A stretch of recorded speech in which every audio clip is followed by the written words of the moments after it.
Yo, what's good, YouTube? And welcome back with another video. And today we're reacting to Community Day Joeknows in a 1v1 interview with Wang, bro. I can't believe it, bro. One of the biggest creators in the 2K community is actually doing a one-on-one interview with Wang. Something that probably hasn't been done in so long or hasn't been done at all. Correct me if I'm wrong. But yeah, man, we finna go react to this. I ain't gonna lie, this finna be crazy, bro.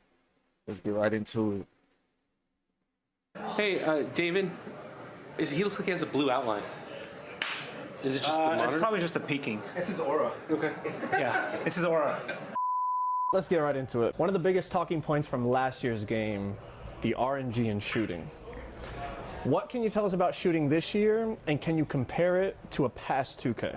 Okay, so we talked about this online a little bit. There's no RNG in shooting. I'm going to say that with an exception. There's RNG still in like those quick heaves that you get at the ends of buzzers, buzzer beaters, and like half court, full court heaves. Okay, so that's still, I don't want to get labeled a liar. Fair enough. That's still going to use a dice roll.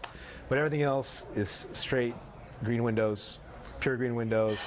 They scale based on attributes and coverage and all of the badges and everything. But those windows, once they're set by those things, if you can time your shot in those windows, you will hit the shot.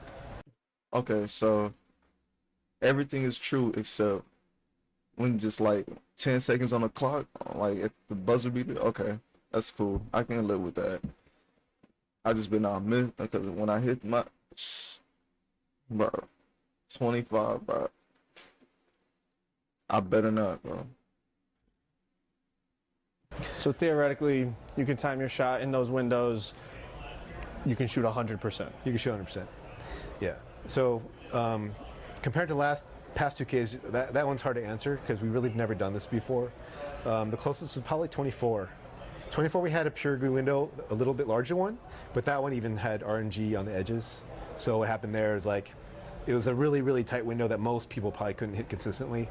And then that would bleed out to like, 0% chance on the edges. So we still used a dice roll to keep the numbers like, so people wouldn't go like, over 10.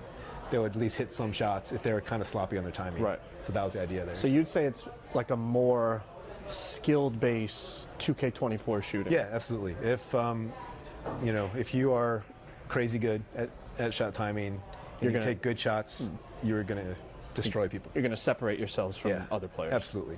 And to offset that, I'll throw that out there too, is that one of the reasons why we felt we could go this way is because defense is stronger. So contests, they're powerful. If you can get a hand up, and I watch you guys play a lot. I know you guys are really good at doing this. So you know when to jump, you know when to stay down, you know when to be in hands up.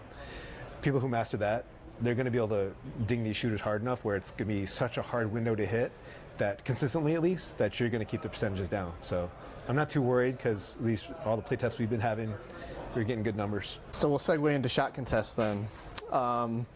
It seems like it can be challenging to find a balance, right? You have attributes, badges, player heights, player wingspans, hand placements on the contest. How do you try to balance it to make it to a point where you're not getting contests when you shouldn't, and then you are, it's not too strong, too weak? How do you find the balance between all those factors? Yeah, it's really hard. It's just a lot of iteration, and it's seeing what feels right. And the hardest thing about contests, I'm going to say, is usually what happens is in the 2K cam view when you're playing live with no replays, sometimes things don't look as contested as they are, or vice versa. Yep. Like sometimes it's like, oh, there's a crowd of dudes on the guy. Why is it like a 2% contest? And usually it's because two guys are flat-footed, one guy's behind the shooter, and it looks really crazy, but it's actually pretty open. And so it's really hard to Yeah. That'd be crazy though, but it'd be making sense when you really be looking inside the game. I ain't gonna lie.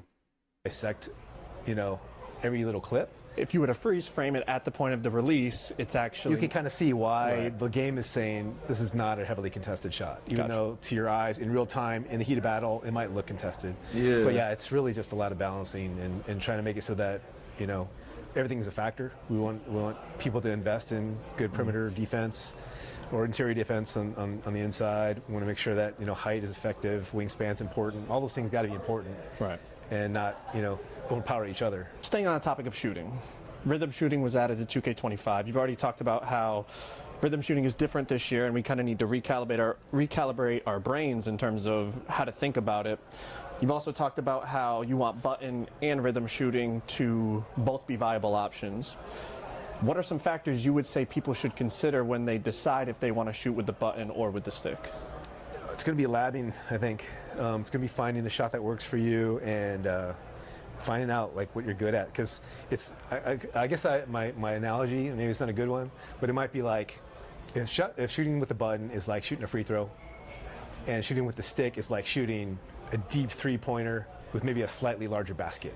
It's like one might be easier for somebody and one might be harder for somebody, but it really depends on the person. Like some people. Yeah, man, I did not use the rhythm shooting in 2K25. I ain't gonna lie. I probably will be trying it this year though. 26, I definitely will be trying rhythm shooting. At least try to get the hang of it before, because I already know I know my timing for the square. Square is gonna be hitting every time, but rhythm shooting, yeah, I need practice with that. But we're gonna see. People are just going to get it. Some people are going to be in rhythm shooting and be like, I understand that tempo is what really matters. I got to get a certain speed in my stick throw to master shooting. And some people are like, I don't get it. I just can't hit a shot. I just see the window. I want to use the button. That's fine. And then some people are going to be in the middle, like Wolf's one of our best players internally, and he's like, yeah, he has this crazy formula. He's like, I'll use button for this case, I'll use stick for this case, I'll use stick for this case, button for this case. So he's all over the place. Yeah, certain shots it might be easier for you. And for me, I do rhythm shoot. I rhythm shoot everything, like, and that's just how I play. But yeah, some people are mixing it up, some people are just pure button. And that's kind of one of the metrics for me, actually, is internally, what are people doing? What are they gravitating towards to be successful? And I've found that it's really a good mix. So I think we're in a decent spot. And I don't know why I want this, but I think rhythm shooting is cool. And if it was, up to me, everyone would at least try it. But like we said earlier, it's like I didn't want it to be like last year, there was definitely an advantage. Right. And there might be an advantage this year if you find it easier because you just happen to understand the mechanic better. But really, you can't go wrong with either. So if someone's not like you, if they don't like rhythm shooting, it's like you shoot with the button, you're on the level playing field. It's just preference. And some people are going to be like destroying people on the button, and if you force them to rhythm shoot, they'd probably go 0 for 10. Yeah. So it's really, yeah. The goal is to make it both viable. Whether they're equal, I don't know if there's even a way to put a metric behind that, because I don't know how to gauge something that's that different, right? It's just different. With the addition of the Badge Max +2 perk, you're going to be able to boost badges multiple levels now. Can you speak to how effective it's going to be? Let's say, your 78 three-pointer is typically silver set shot. Mm-hmm. How effective is it going to be to boost it to 78 three-pointer with half set shot versus actually getting the requirement of three-pointer to unlock the badge level? Like, how can we kind of in our brains define like how much better it's going to be? That's a very difficult question. All right. It's very nuanced, and the thing about badges is that they're situational, right? So a rating is going to be more global and it's going to affect you everywhere, but the badges might be certain situations or certain contexts. So you have to consider that, like what kinds of shots are you taking? So yeah, generally speaking, I would just say find the shots that you like to take or that you tend to take, find out the badge that's going to work best for, and then go all in on that badge. That's better than getting like bronze everything. Bronze everything is going to be like, it's not going to do a lot for you, to be honest. You're going to want to go at least silver or gold to see some effects from that badge. Otherwise, just go in on your attributes, and that's going to be more beneficial to you. All right, let's switch gears. Finishing. Bronze badge. We've seen 2Ks where finishing has been insane. Dunks, layups, floaters, all types of things. We've also seen years where it's been a bit hit or miss and a little inconsistent. It seems like this year was an area of focus, with custom layups and bringing back the visible green window on dunks and layups. Just talk about the challenges in terms of finding a balance, because again, there's so many factors: attributes, badges, player momentum, player size, height, all those things. How do you find that balance so that it's not overpowered, but it's also not inconsistent? Yeah, that's another difficult one. Just one of the things I'll say from the outset is one of the goals for our team this year was, and this sounds weird, but we wanted every play style to be OP. So good. Please make it all OP. And nothing is OP. Everything will just be normal. which sounds crazy. You've heard that before, right? Yeah. So like, it sucks when there's one dominant play style Yes. or two dominant play styles. We wanted it to be that if you created a slasher and even a layup slasher, like really Yeah. specific thing, you want to be a guy who just finishes like Kyrie. That you can do that and you can be effective Yeah. and you can like kill people with that. Yeah. But if you were like, you know, some glass cleaning interior defensive guy, and if you invest everything in that and you get good at that, you can just, you know, stop everything in the paint. If everything's OP, then it's kind of just like pick what you want to be. Yeah, pick what you want to be. Yeah. We want there to be a diversity in play styles. But to answer your question with slashing, yeah, it was a point of emphasis, especially with layups and dunks, to make slashing just more of a game, like more of a weapon. Right. Because we knew going in, these thinking green or miss is back. People are gonna be like, okay, I'm making a 3-point shooter. You know, I'm gonna left, right, cheese behind screens and just pull every shot. It's not as easy as it sounds. So don't think you're going back to 2K24. It's different, especially I mentioned with the contest. So I encourage people to try out a bunch of different styles before they commit to what they're building. One way to play. Yeah, I mean, you've seen it already downstairs, but like floaters are tough. Like they're really strong, and you know, if you get in your bag and you find the custom layup package that you want for your Wait a minute, floaters are back? guy, you're going to be pretty tough. Yeah, you can be exploding downhill and stop on a dime and just float it over the bit. Yeah, no, Yeah. it's And dunks too. You see it. We made dunks easier. It's Yep. just hold down on the stick now. It's not Good, a big good. Mortal Kombat throw, as people call it. seems like even like easier. standing dunks It's- as yeah. well, like standing meter dunks. Everything seems a bit more. Yeah. Okay. A little worried about 7-4s, but I think they're okay. We'll see. Yeah, we'll see. When it comes to dribbling in 2K26, what was your vision? What did you see and what did you want to execute? And are we going to see big builds being explosive and popping off the dribble like LeBron and Durant and all the taller players in real life? I wouldn't say popping, but they're definitely moving better. Okay. The goal for dribbling at a high level was to make it more explosive. Let players branch and chain moves together more readily, more freely. Have moves generally be more explosive, both launching out of them and just chaining between moves. And then just putting a lot of different combos in that haven't been in the game for a while or never have been in the game. Right. So that's exciting to me always. Working on the dribbler is just like, what can I Easter egg into this thing? Not tell anybody about. It's not in 2K. Learn 2K. You just See gotta how go. long it takes them to find it? Yeah, gotta wait till Steezo's video comes out, or you gotta like get in the lab. And you gotta just cook. Steezo! Yeah, discoverability to me is like one thing that I'm excited about for dribbling, and I think people are going to find like their dribble style and all the moves that you can set up with your guy, Yeah. and find the right combo that that you're good at and get in their bag. And Yeah, I messed with it a little bit, and it definitely feels more explosive. Even the 6'6", 6'7", 6'8", 6'9", yeah, definitely compared to last year, much more.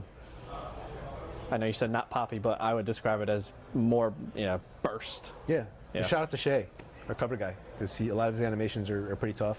So he's a good dribble style to try out too. I'd say for the bigger guards. So judging by the things you've tweeted and answered questions on, it seems like you're kind of leaning towards a more skill-based defensive system in the game. Like you said, pluck steals have been nerfed, but blitz steals will be rewarded. It seems like if you outplay your opponent, that's what you're looking to reward defensively. Was that the idea going into kind of revamping how defense is played? Especially with steals. Steals have been, for a long time, haven't had much of a game to them. Right. It was kind of a ratings-based dice roll. So that's what I meant when I said the pluck steals are gone. Yeah. The ones that are just calculated by like, here's your rating, here's my rating, I hit the button, let's just play an animation out, that's all gone.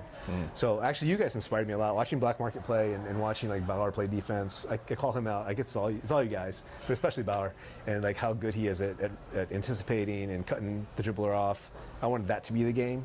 Like, if you can read where the ball handler is going and then hit steal at the right time. We spend a lot of time on that too, just the ball targeting on steals and playing the right animations. They're quicker generally, the animations themselves. So, and not locking you into them as much. But yeah, that whole, the IQ part was important to me. Yeah.